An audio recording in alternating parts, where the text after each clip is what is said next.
Okay, so let's get into today's lesson. We are going over the 7 movement patterns of life, and we learn them unless you have physical disabilities and stuff like that. I recognize that as a potential hindrance to a lot of people, but if you have if as a baby, basically through the first year of life, you learn all these moves, you perfect them through childhood, and then you lose them. That's kind of the story. And when you lose the fundamental movement patterns in life, you develop movement patterns that are dysfunctional, and that can lead to problems. Repetitive stress injuries, musculoskeletal pain, musculoskeletal disorders and injuries and stuff like that. And life just is not as fun when you can't move your body, to be honest. So from a selfish point of view, I want everyone to be having fun and moving just like me. I want to be able to move my body and be able to use it as I'd like. So, and we're all in a different place with that. But the basic movement patterns are, in no particular order, are squats, lunges, hinging, twisting or rotating, and then push-pull, which we're going to do today. I'm combining those into this same topic. And then you kind of put all of them together and you walk. So that's going to be our final class in 2 weeks, is how to walk properly. So those make up the 7 movement patterns. Your body relies on that to get all your stuff done, whether or not you're in the gym or whether or not you're walking from point A to point B, or you're trying to get up some stairs, or you're trying to lift something out of your trunk. You're using all these movement patterns, and we want to perfect them if possible. So from just my reason for doing this is I see people with a lot of musculoskeletal pain, intense suffering going on as a result of a lot of dysfunctional movement patterns, as I mentioned. And from a more of a big picture standpoint, in the past, we used our bodies more. We don't use them as much now, and we don't need to. We have a lot of modern conveniences, and a lot of the work we do requires us to sit in front of a computer. Not everybody, of course, but it is a lot more prevalent that we're more sedentary and sitting and not using our bodies. And the old adage of "you don't use it, you'll lose it" is very true. And another one I like is "you're only as old as your spine is flexible." That's another thing that is in the back of my mind as a chiropractor, which I think there's some truth there.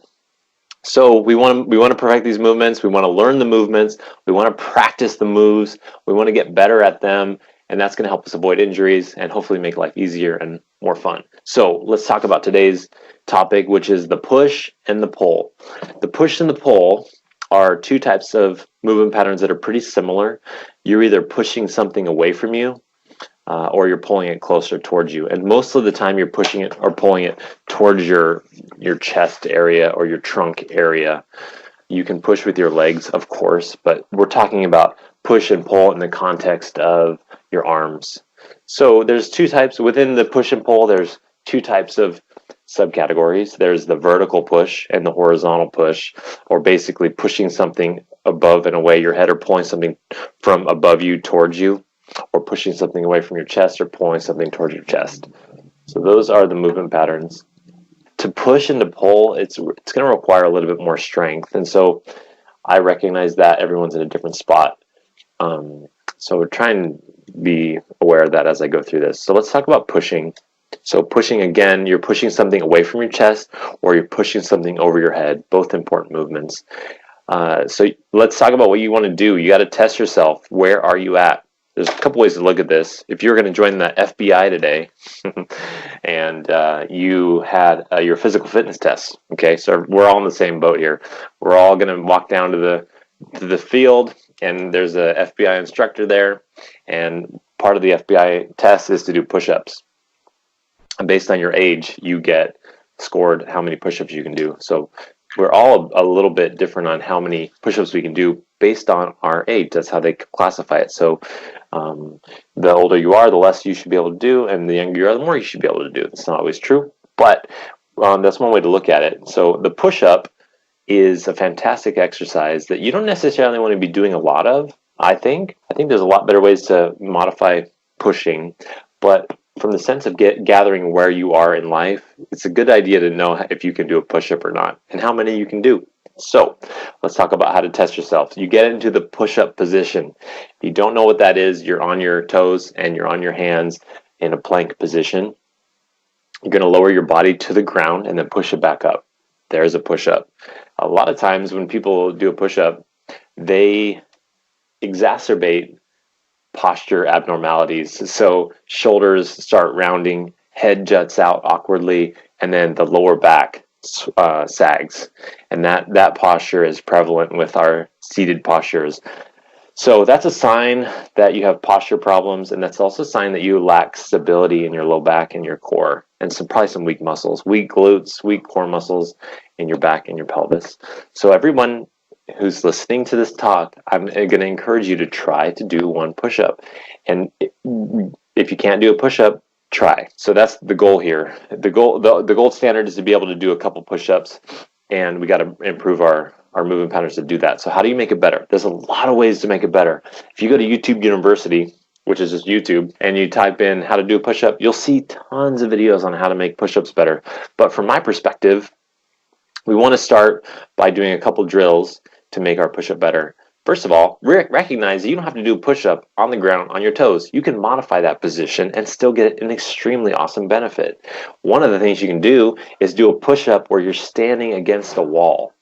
So you're just putting your body in the push-up position, and then you're doing a push-up against the wall.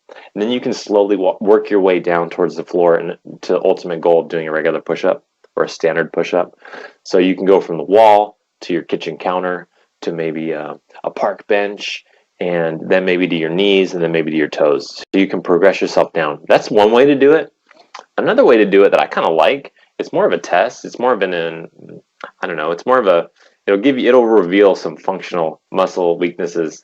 So you're going to get into a push-up position, and you're going to try and hold that push-up position, not in a plank position. So you don't want to just stay upright in the push-up position. You're going to slowly lower yourself down in a controlled fashion until you get to a place, between your arms extended, your elbows extended, and where you would normally think of being closer to the ground in the push-up position.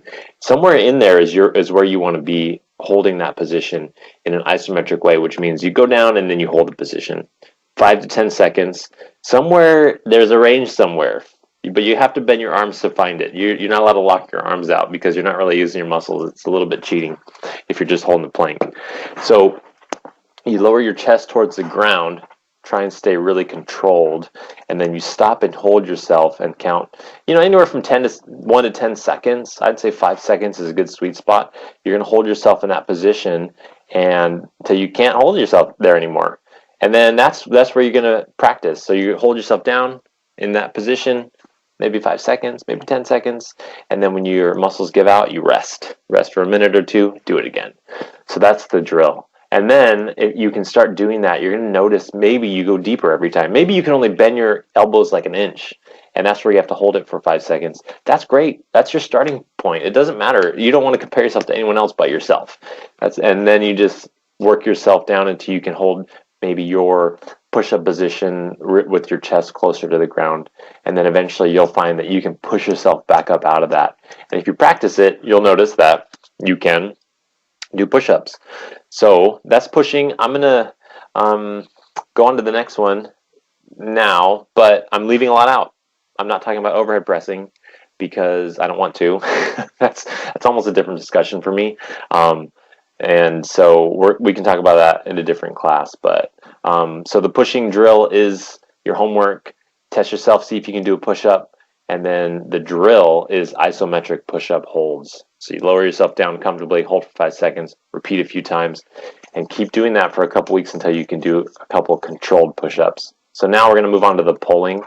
Pulling, honestly, it's not easy to use your body weight without equipment, without a gym to do a really good pull. And so basically, we're going to be doing pull-ups with a couple caveats. So here's how you test yourself. Same like a push-up, you got to test yourself to see if you can do a pull-up. So you're going to have to find a bar. Bars are usually found at playgrounds, and I would hijack the monkey bars. That might not work because monkey bars, honestly, the bars themselves are a little narrow, and there's some variables there that might make it challenging. So you're going to have to scout out your neighborhood and your local area to find a pull-up bar or find a playground that you can test yourself at. chances are, if your strength isn't up to par, and I would say, sorry to kind of jump around, the pull-up is the ultimate body weight exercise. I mean, this is like the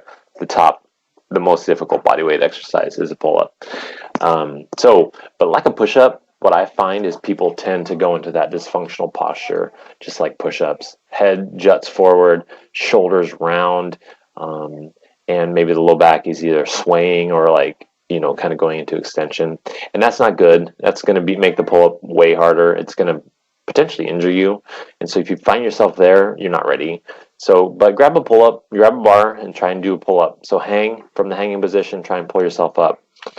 So you can make this better a lot of ways, but we're going to talk about kind of like a push-up. You're going to hold these positions. So we'll call it a static pull-up, just like you're going to do a static push-up or an isometric push-up. You're going to do a static or an isometric pull-up. So super easy. Same bar you just tested yourself on, you got to try to get into the pull-up position where your chin is at the top of the bar. And from there, you're going to squeeze your shoulder blades together. If you don't do that and you're just trying to use your arm strength to hold a pull-up position, it's going to be insane. It's super hard. So our back muscles are supposed to be doing the work here. So bring your shoulder blades together and try and hold yourself in that pull-up position for a few seconds, and then lower yourself down and then get back up. So that's the static pull-up. Another thing people like to do to progress from there, which I really like, is the negative pull-up. What that means is you're going to be starting your exercise at the top of the pull-up position and then slowly lowering yourself in a controlled way until your arms are extended, your elbows are extended. So that portion of the exercise is often nice to do. So you can combine those two drills. You can just hang as long as you can in the pull-up position and then just let go and kind of go back to standing and off the bar, or you can hang and then from when you start getting tired, you slowly lower yourself down. And what do you want to be focusing on? You want to be focusing on using your back muscles, your lats, posterior deltoid, your traps. Those are really important muscles to be focusing on. Your arms, of course, are going to be working, but you want to be putting your mind on your back muscles. Those are the drills. Those are the moves. This is important stuff. Being able to push and pull, think about your day, what you're about to do. You're going to be pushing and pulling all day. Maybe you're pushing, pulling with one arm, like when you're opening a door. Maybe you're pushing a box across your garage floor to move it. There's lots of pushing and pulling that goes on. And if you practice these moves, life is going to get easier and you're going to avoid injury. That's my talk. Again, these are the fundamental movement patterns. We're reclaiming them and we're trying to figure out how to make them better for us personally. And I would love to open up the line if there's any questions. If no, we're going to end with that.